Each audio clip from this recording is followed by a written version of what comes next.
Bienvenidos a todos al primer Instagram Live aquí en tu perfil de Eder-Zamarrón.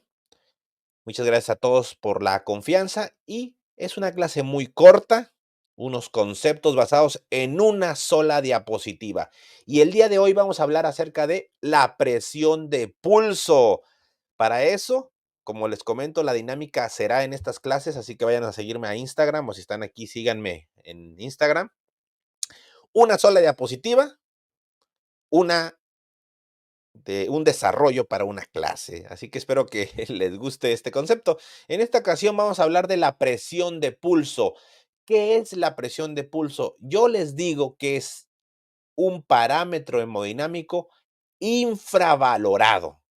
¿Por qué infravalorado? Porque en pacientes que tengan choque, en pacientes que tengan hipoperfusión tisular, ¿cómo lo definimos? Pacientes que regularmente están hipotensos y generalmente están taquicárdicos y que tienen un llenado capilar retardado, más de 3 segundos, la alteración del estado de alerta, ya sea somnolencia o agitación psicomotriz, también la oliguria o anuria, uresis menos de 0.5 mililitros por kilo por hora, y eso es clínico, las ventanas clínicas, y un bioquímico muy clásico que es el lactato sérico por arriba de 2 miliosmoles por litro. Entonces, esos 4 parámetros son como que los más básicos para detectar que el paciente está chocado.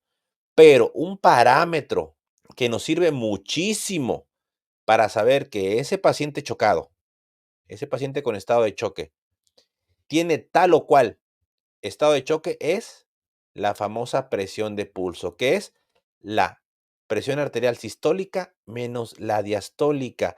Eso es sumamente importante que ustedes lo tengan en cuenta. Cuando ya esté con un paciente chocado, hay que analizar la diferencia de la sístole menos la diástole. Les voy a poner ejemplos para calcular sencillamente esta presión de pulso. Vamos a suponer que un paciente esté con choque y tenga una presión de, no puedo poner letras ni nada, pero ahí apúntenlo ustedes, una presión arterial de 90/60. Está chocado el paciente, está con llenado capilar retardado, taquicárdico y 90/60 milímetros de mercurio. Es decir, 90 menos 60 nos da 30 de presión de pulso. Presión de pulso menos de 40, ¿sale? Menos de 40 de presión de pulso te habla de un gasto cardíaco bajo. Y una presión de pulso más de 40 te habla de un gasto cardíaco alto. Tranquilos, ahorita lo vamos a ir desarrollando un poco o un mucho más. En este caso, vamos a poner otro ejemplo. Un paciente tiene una presión arterial de 90/40. El segundo escenario, o sea, ya vimos 90/60. ¿Sale? Que son 30. Ahora vamos a ver 90/40 de presión arterial. O sea, 90 menos 40 nos da 50 de presión de pulso. Entonces, este paciente tiene una presión de pulso amplia. Eso se asocia con un gasto cardíaco alto. Ahora, apunten eso, déjenlo captado, ustedes analicen bien esto. ¿Por qué? Y voy a hacer mucho énfasis en eso, ¿eh? Eso es sumamente importante que ustedes lo capten. Presión de pulso más de 40 te indica un gasto cardíaco alto. Presión de pulso menos de 40 te indica un gasto cardíaco bajo. Ahora bien, ahí está. La sístole cardíaca te da la presión arterial sistólica y la diástole cardíaca te da obviamente la presión arterial diastólica. La sístole es ese fenómeno físico que causa el putazo de eyección de sangre hacia las paredes arteriales. Y la ausencia de ese volumen sistólico sobre las paredes arteriales es la diástole. Entonces, nosotros tenemos como equivalente al volumen de eyección una salida de sangre del corazón como sístole, como presión arterial sistólica, Y a la ausencia de esto, es decir, al tono vascular, al tono arterial que queda como diástole. Por lo tanto, si la diástole se separa mucho de la sístole, es decir, una presión de pulso amplia, ese paciente está vasodilatado. Esa vasodilatación es como consecuencia de un proceso de choque distributivo, ya sea sepsis, cualquier dato de respuesta inflamatoria sistémica como gran quemado, como pancreatitis, como paciente posoperado de tumores oncológicos, pacientes con anafilaxia, con choque anafiláctico, pacientes con un choque neurogénico, etcétera. O sea, todo lo que conlleve un choque vasodilatado, un choque distributivo, te va a dar una presión de pulso amplia. Y como la presión de pulso te traduce que está vasodilatado, que están guangas las arterias, entonces el gasto cardíaco va a aumentar.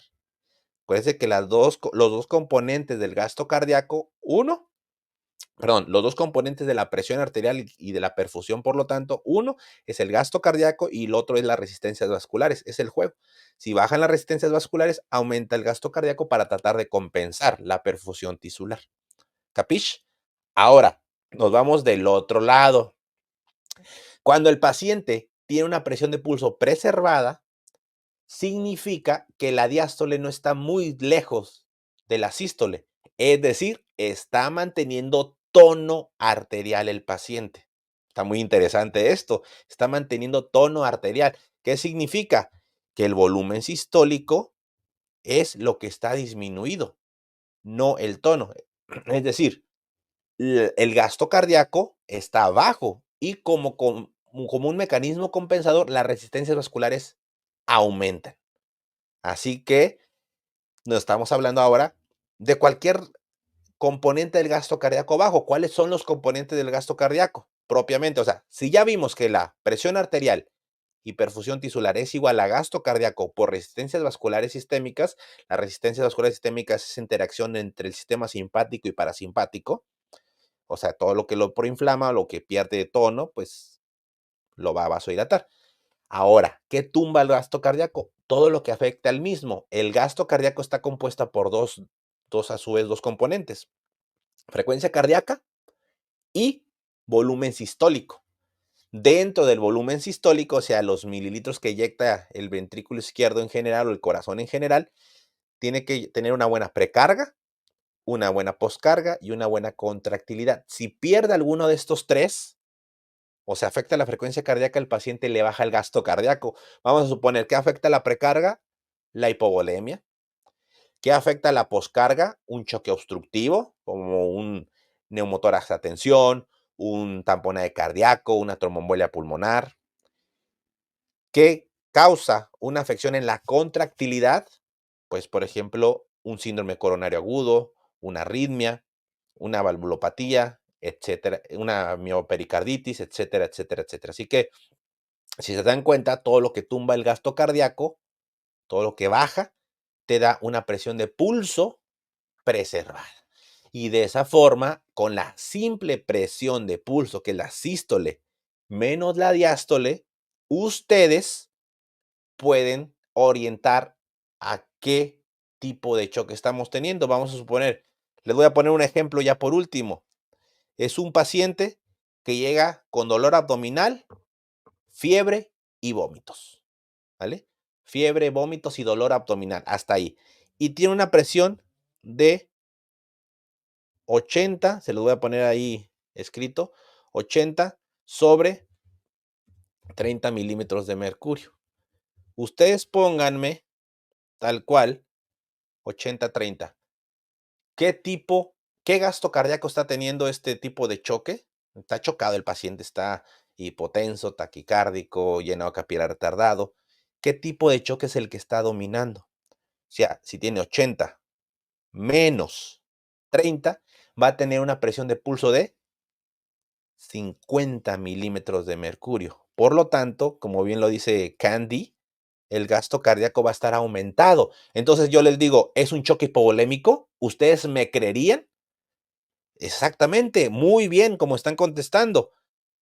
Lo que estamos teniendo aquí o lo que vamos a tener no es un choque hipovolémico dominante. Lo que está dominando es una vasodilatación. Entonces, ¿qué pensarían?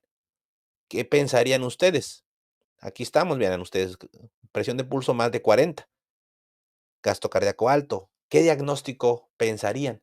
¿Pensarían en hipovolemia, o sea, un gasto cardíaco bajo por disminución de la precarga? ¿O cuál sería su diagnóstico?